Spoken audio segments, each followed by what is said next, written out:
So the self-correcting material that I chose was the matching cards one.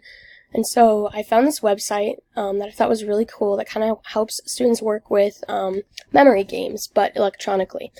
So when you go to this first page, there's a couple different options of how many cards you can have. So there's like the level 1 of the easier amount of cards all the way down to playing a game of 36 cards. And so when you click on the easier one, they're all like this, and then when you click on it, it'll show you what the images are, and hence you have to play the game of memory.